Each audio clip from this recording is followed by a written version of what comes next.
threshes. They ought to do so in the hope of sharing in the harvest. If we have sown spiritual seed among you, is it too much if we reap a material harvest from you? If others have this right of support from you, shouldn't we have it all the more? But we did not use this right. On the contrary, we put up with anything rather than hinder the gospel of Christ. Don't you know that those who work in the temple get their food from the temple? Those who serve at the altar share what is offered on the altar. In the same way, the Lord has commanded that those who preach the gospel should receive their living from the gospel. But I have not used any of these rights, and I am not writing this in the hope that you will do such things for me. I would rather die than have anyone deprive me of this boast. Yet when I preach the gospel, I cannot boast, for I am compelled to preach. Woe to me if I do not preach the gospel. If I preach voluntarily, I have a reward. If not voluntarily, I am simply discharging the trust committed to me. What then is my reward? Just this, that in preaching the gospel I may offer it free of charge, and so not make use of my rights in preaching. Though I am free and belong to no man, I make myself a slave to everyone to win as many as possible. To the Jews, I became like a Jew, to win the Jews. To those under the law, I became like one under the law, though I myself am not under the law, so as to win those under the law. To those not having the law, I became like one not having the law, though I am not free from God's law, but am under Christ's law, so as to win those not having the law. To the weak, I became weak, to win the weak. I have become all things to all men, so that by all possible means I might save some. I do all this for the sake of the gospel, that I may share its blessings. Do you not know that in a race all the runners run, but only one gets the prize? Run in such a way as to get the prize. Everyone who competes in the games goes into strict training. They do it to get a crown that will not last, but we do it to get a crown that will last forever. Therefore I do not run like a man running aimlessly. I do not fight like a man beating the air. No, I beat my body and make it my slave, so that after I have preached to others, I myself will not be disqualified for the prize. Chapter 9. Am I not free? Am I not an apostle? Have I not seen Jesus our Lord? Are you not the result of my work in the Lord? Even though I may not be an apostle to others, surely I am to you, for you are the seal of my apostleship in the Lord. This is my defense to those who sit in judgment on me. Don't we have the right to food and drink? Don't we have the right to take a believing wife along with us, as do the other apostles and the Lord's brothers and Cephas? Or is it only I and Barnabas who must work for a living? Who serves as a soldier at his own expense? Who plants a vineyard and does not eat of its grapes?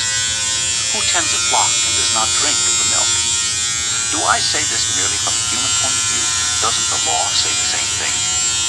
For it is written in the law of Moses, do not muzzle an ox while it is treading out the grain. Is it about oxen that God is concerned? Surely he says this for us, doesn't he? Yes, this was written for us, because when the plowman plows and the thresher threshes, they ought to do so in the hope of sharing in the harvest. If we have sown spiritual seed among you, is it too much if we reap a material harvest from you? If others have this right of support from you, shouldn't we have it all the more? But we did not use this right. On the contrary, we put up with anything rather than hinder the gospel of Christ. Don't you know that those who work in the temple get their food from the temple? Those who serve at the altar share what is offered on the altar. In the same way, the Lord has commanded that those who preach the gospel should receive their living from the gospel. But I have not used any of these rights, and I am not writing this in the hope that you will do such things for me. I would rather die than have anyone deprive me of this boast.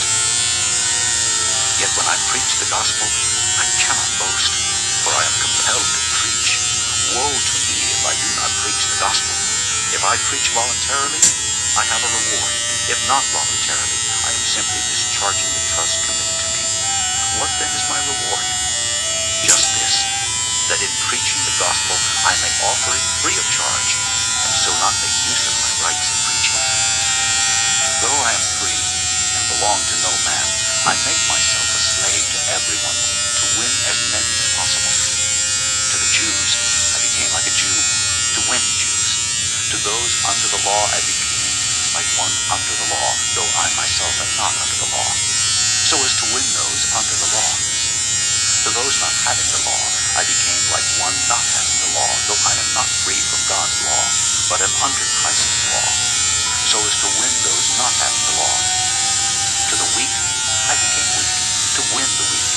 I have become all things to all men, so that by all possible means I might save some.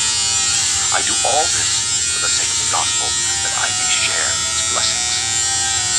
Do you not know that in a race all the runners run, but only one gets the prize? Run in such a way as to get the prize.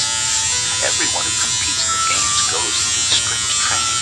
They do it to get a crown that will not last, but we do it to get a crown that will last forever. Therefore I do not run like a man running aimlessly.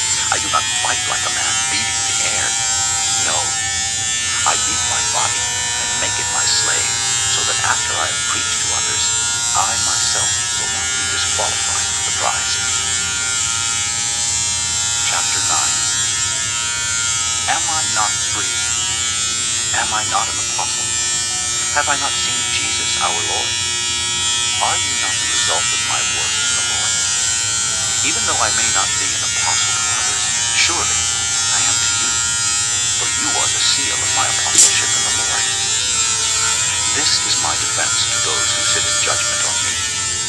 Don't we have the right to food and drink? Don't we have the right to take a believing wife along with us, as do the other apostles and the Lord's brothers and Cephas? Or is it only I and Barnabas who must work for a living? Who serves as a soldier at his own expense? Who plants a vineyard and does not eat of its grapes? Who tends a flock and does not drink of the milk?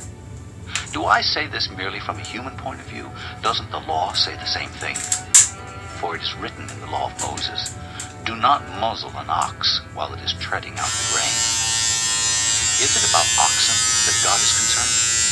Surely he says this for us, doesn't he? Yes, this was written for us, because when the plowman plows and the thresher threshes, they ought to do so in the hope of sharing in the harvest. If we have sown spiritual seed among you, is it too much if we reap a material harvest from you?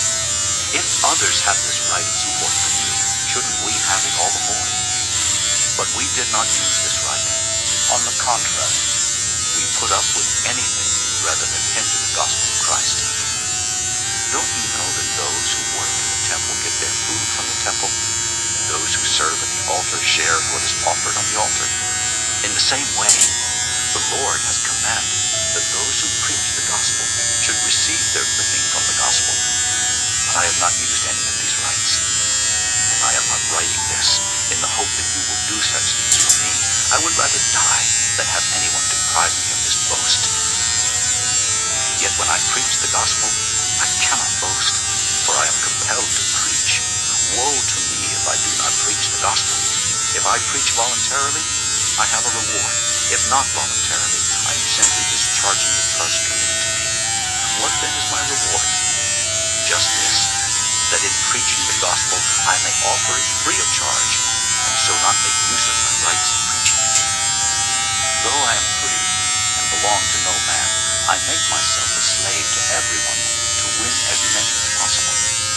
To the Jews I became like a Jew, to win Jews.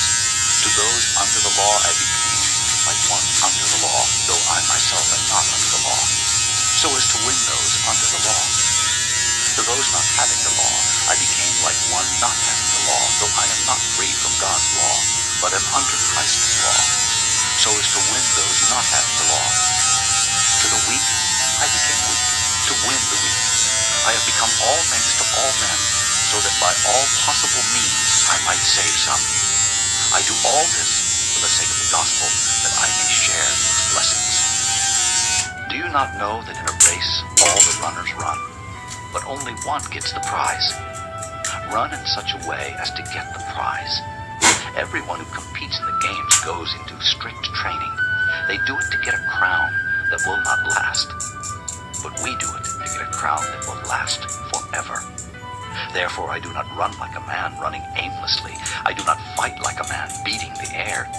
No, I beat my body and make it my slave, so that after I have preached to others, I myself will not be disqualified for the prize. Chapter 9. Am I not free? Am I not an apostle? Have I not seen Jesus our Lord? Are you not the result of my work in the Lord? Even though I may not be an apostle to others, surely I am to you, for you are the seal of my apostleship in the Lord. This is my defense to those who sit in judgment on me. Don't we have the right to food and drink? Don't we have the right to take a believing wife along with us, as do the other apostles and the Lord's brothers and Cephas? Or is it only I and Barnabas who must work for a living? Who serves as a soldier at his own expense? Who plants a vineyard and does not eat its grapes? Who tends a flock and does not drink the milk? Do I say this merely from a human point of view? Doesn't the law say the same thing? For it is written in the law of Moses, "Do not muzzle an ox while it is treading out the grain."